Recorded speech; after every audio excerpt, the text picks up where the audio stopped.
बनी इसराइल कौम कहड़ी कौम गालायो कहड़ी कौम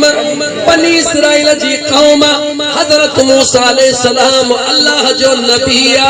बनी इसराइल कौम जो नबिया हजरत मूसा अलैहि सलाम जे दौर जे अंदर हिकड़े गोठ में माण्हू कत्ल थी वयो छा थियो मां आम ठोकी गाल न मुस्तनद गाल माण्हू कत्ल थी वयो जह कत्ल कयो उन एडी अटकल कई पंहिंजे चाचे खे दौलत जे बुनियाद ते कत्ल करे के गोठ दे पेरा छडे वरी सुबह जो सवेल वरी भाग्यो भरजी केरन में शुरू थी वयो हाणे खूनी न पियो लभे सभई माण्हू गॾिजी आया कहदे आया हजरत मूसा अलैहि सलाम दे आया ऐ अल्लाह जा नबी असा जो चंगो कत्ल थी वयो आ हेडी दौलत वारो कत्ल थी वयो आ असा के उन जो खूनी न थो मिले पहली आयत पढ़ा वरी आखिरी आयत पढ़ा विच में 5-7 आयतों उलमा का बुधी वठो तमा के बुधाईंदा अल्लाह जे सोने नबी अल्लाह जे दरबार में अर्ज कयो रब्बे जुल जलाल जे तरफ का जवाब मिलियो व इज़ क़ाल मूसा लिक़ौमिही इन्नल्लाह यअमुरुकुम अन तज़बहू बकरा क़ालू अतत्तखिज़ुना हुज़वा क़ाल अऊज़ु बिल्लाहि अन अकून मिनल जाहिलीन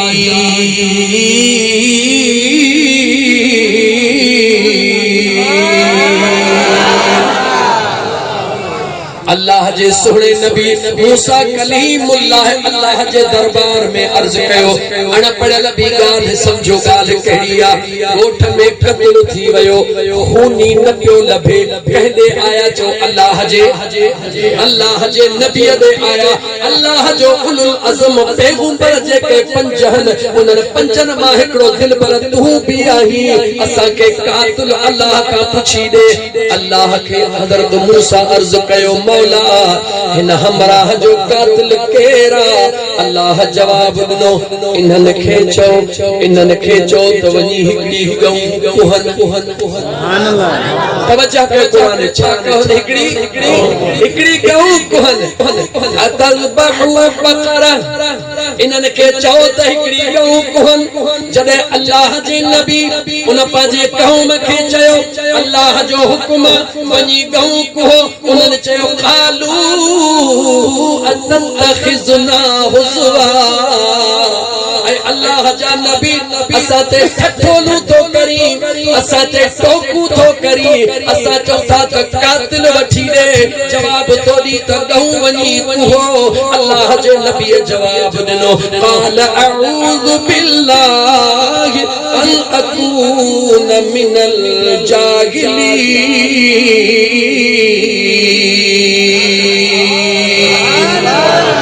5-7 लागी थियूं आयतूं पढ़ंदा वञो जॾहिं उन्हनि खे ॻाल्हि सम्झ में अचे उन्हनि जो सुञाणो कयूं कुहूं त कहिड़ी कुहूं रब थो चवे क़ालू दुअ लना रब्बक युबय्यिन लना मा ही इन्नल बकरा तशाबह अलैना व इन्ना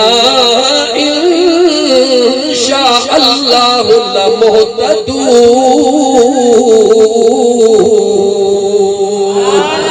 विच में 3-4 आयतूं छॾे वियो हा जंहिंजो सरसरी मक़सद ॿुधाए वञा हज़रत मूसा खे चयो गऊ कुहो त कहिड़ी कुहो अल्लाह खां पुछ गऊ जो रंग कहिड़ो आहे अल्लाह रंग ॿुधायो हज़रत मूसा इन रंग जो त ॿियूं गऊ बि हूंदियूं वरी रब क़ुरान जी आयत नाज़िल फरमाए ऐ मुंहिंजा मूसा ज़मीन उहा गऊ कॾहिं हर कान काहींदी आहे उहा गऊ कॾहिं पाणी कान वहंदी आहे हाणे मामिलो छाहे क़त्ल थी वियो आहे ॻोल्हिणो खूनीअ खे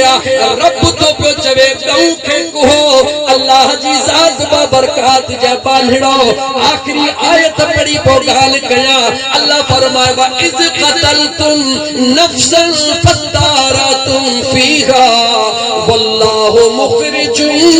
मा कुंतुम तक्तुमून फकुलना ضربوه बिबादिहा ओ ओ सुन्नी सीनो चौड़ो करे दुनिया में हल अल्लाह जे कुरान करीम के खोले पढ़ अल्लाह फरमा फकुल नदरिबूहु बिबादिहा कज़ालिका युहयिल्लाहुल मौता व युरीकुम आयातिही लअल्लकुम ताक़िलून।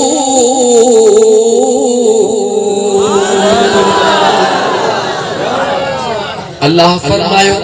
जमीन गम कुहन गम जा रंग अल्लाह बुधाया गम जा वसब अल्लाह बुधाया गम जो निशानियों या गम आहे कहीं जंहिंजी रब हेॾो बि कुरान में ज़िक्र करे सुभान अल्लाह जुमलो मकसद वारो इहो आहे कौम कंहिंजी आहे जो बनी इसराइल जी उम्मत कंहिंजी आहे मूसा कलीमुल्लाह जी अज़ीज़ाने मन अल्लाह जे ज़ात फरमायो जमीन इन गऊ खे कुहन जॾहिं बनी इसराइल जी कौम उन गऊ वटि वञी पहुती ॻाल्हि खुटाए अचा गऊ वटि वञी पहुती अल्लाह जे नबी चयो गऊ खे कुहो जॾहिं गऊ पुसी वई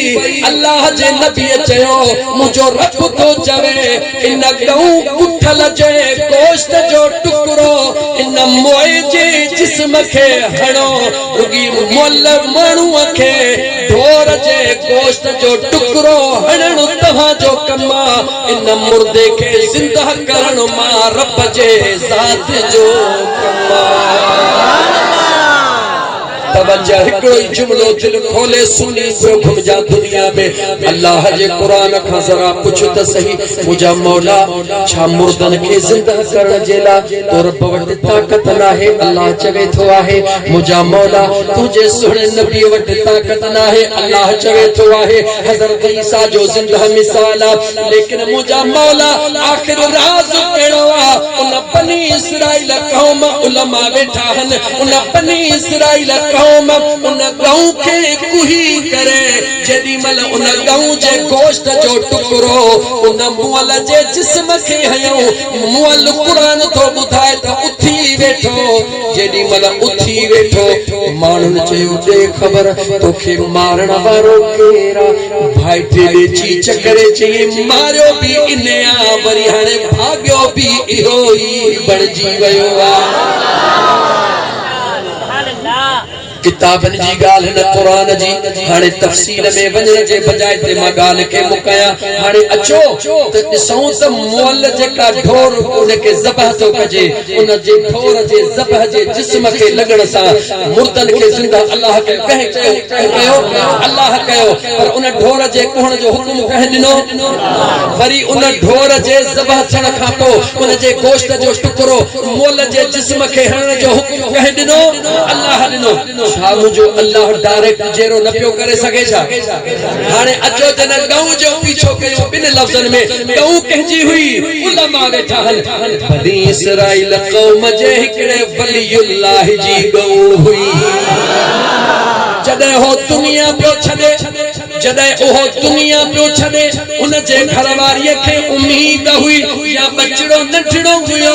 साल के चवण लगो ती मुजी काई प्रॉपर्टी काने ए नंढड़ी बछेरड़ी मुजिया इनके झंग में छडे दे मां अल्लाह जे हवाले करे तो छडिया जने मुजो बचड़ो जवान थींदो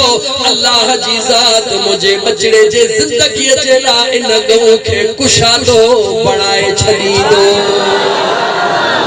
वाहिका अल्लाह जे सालिह माने जी गऊ हुई हाने किया उनखे मिली इहो वरी दोस्तन खां पुछजो मां एतरो तो चवा जे कदे बनी इसराइल कौम जे अल्लाह जे सालिह माने जी गऊ दुनिया में अंदर हली रही हुजे उन जो बचड़ो जवान थे रब चवे त मुझे सालिह माने जी गऊ इनखे ज़बह करे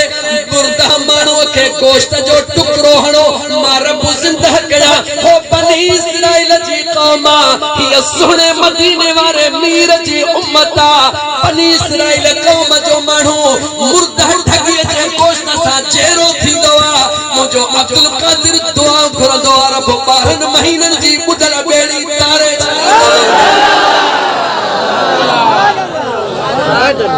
बनी इसराइल कौम हिकड़े पासे मुझे मुस्तफा जी कौम अलग मुझा दोस्त जी अंबिया में मुझे मुस्तफा जो शान निरालो ये औलिया में सैयदना अब्दुल कादिर जीलानी जो शान निरालो जी उम्मतुन में तमाम उम्मतुन जी सरदार